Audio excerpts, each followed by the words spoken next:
Welcome back बच्चों to the third lecture of our chapter that is Newton's laws of motion. और आज की इस छोटी सी क्लास में हम सीखने वाले एक बहुत इंपॉर्टेंट कॉन्सेप्ट जिसका नाम है इम्पल्स। तो इम्पल्स सीखते हैं। इम्पल्स का मैंने आपको छोटा सा इंट्रोडक्शन लास्ट क्लास में भी दिया था। चलिए देखते हैं कि इम्पल्सिव फोर्स क्या होती है।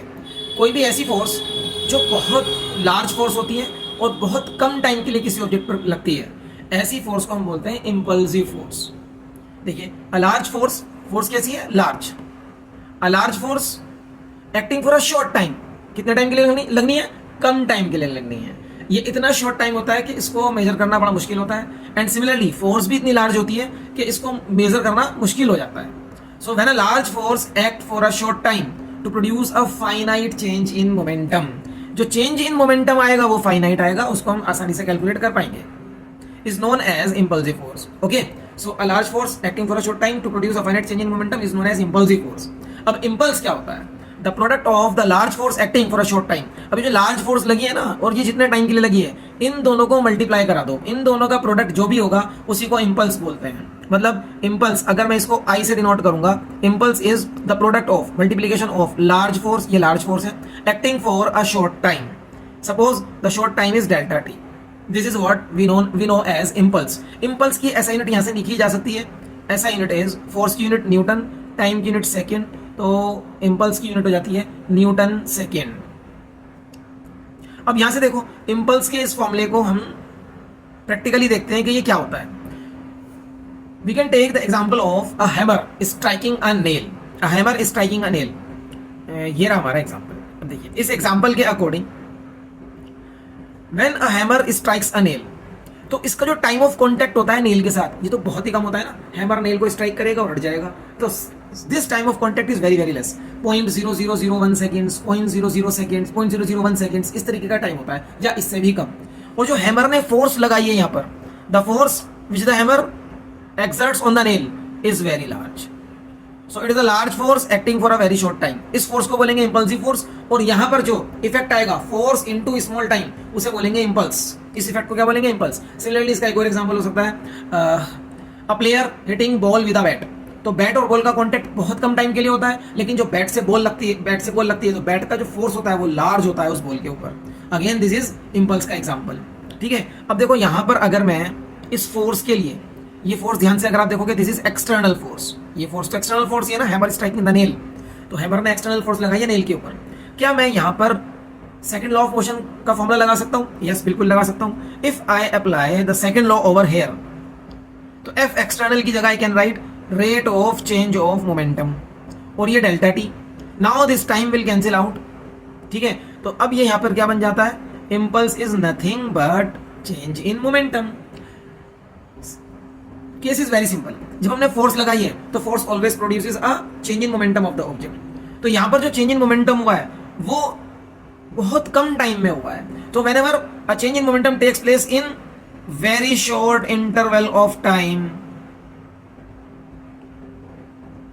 then that change in momentum is known as impulse। उसी चेंज इन मोमेंटम को इम्पल्स बोलते हैं, आप ये भी कह सकते हो। सो इस फॉर्मूले से हम ये कह सकते हैं कि इम्पल्स कुछ नहीं है, वो तो चेंज इन मोमेंटम ही है। बस एक स्पेशल कंडीशन है कि चेंज इन मोमेंटम में जो टाइम लगा है वो बहुत कम टाइम होगा।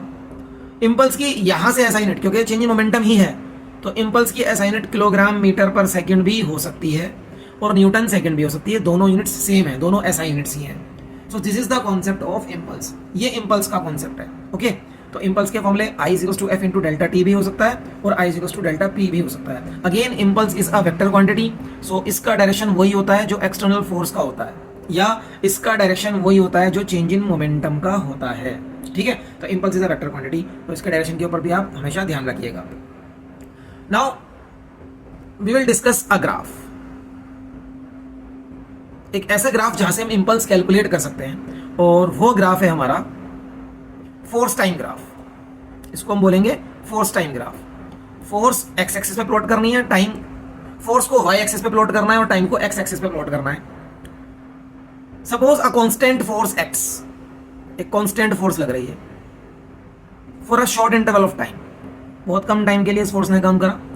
तो अगर मैं इस फोर्स के नीचे का एरिया कैलकुलेट कर दूं, दिस एरिया, तो ये एरिया क्या हो जाएगा? Suppose this is a force F nought, a constant force acting for time T1 and this is origin. तो area under this graph is, मान लो ये क्या है, लेंथ, और ये क्या है, ब्रेड्थ ऑफ द रेक्टेंगल, ये रेक्टेंगल शेप का एरिया है ना, is F0 into T1. And what is large force, what is the product of large force acting for a short time? It is known as impulse. तो मैं क्या कह सकता हूँ, एरिया से मुझे क्या मिल गया है, इम्पल्स मिल गया है। So I can say that area under force time graph gives impulse.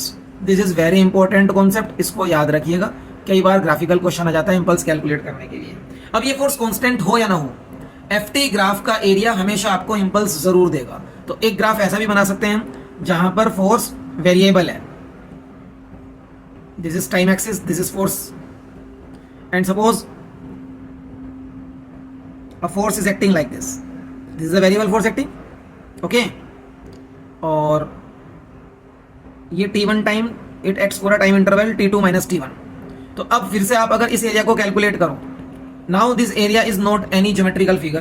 तो ये एरिया क्योंकि एक ऐसे कर्व के नीचे आ गया है जो कर्व y एक्सिस और x एक्सिस दोनों एक्सिस पे चेंज कर रहा है, तो मैं कहूंगा कि ये फोर्स वेरिएबल फोर्स है। तो इस एरिया को हम कैलकुलेट कर सकते हैं इंटीग्रेशन की हेल्प से। So area F D T का इंटीग्रेशन हो जाएगा, लिमिट्स लिखेंगे, initial limit, final limit time की यहाँ पर, और इससे आपको क्या मिल जाएगा, इम्पल्स। तो मैं कह सकता हूँ कि इम्पल्स का फॉर्मूला ये भी होता है, कौन से केस में, जब फोर्स वेरिएबल हो, this force is variable, this is external force which is variable. And to solve this question आपको इस फोर्स की इक्वेशन टाइम के टर्म्स में मिलेगी, सो दैट आप इंटीग्रेशन को ढंग से कर पाए। ओके, चलिए चलते चलते आज की क्लास का एक होमवर्क क्वेश्चन आपको दे दिया जाए। The question is a force acts for a very short time and the force is given by 6 plus 200 t square, ये फोर्स की इक्वेशन है, and the force is in newtons and time is in seconds. आपको calculate करना है impulse acting between the time 2 seconds to 3 seconds. इस time में कितना impulse हुआ ये आपको कैलकुलेट करके बताना है। So this is your question. So ये इंपल्स का एक बहुत छोटा सा टॉपिक हमने बहुत कम टाइम में कंप्लीट कर लिया है, क्योंकि इंपल्सिव फोर्स भी तो बहुत कम टाइम के लिए लगती है। नेक्स्ट क्लास में मिलेंगे आपके साथ Newton's third law of motion के साथ। सो नेक्स्ट क्लास का वेट कीजिए और अपनी पढ़ाई को जारी रखिए। मिलते हैं नेक्स्ट क्लास में।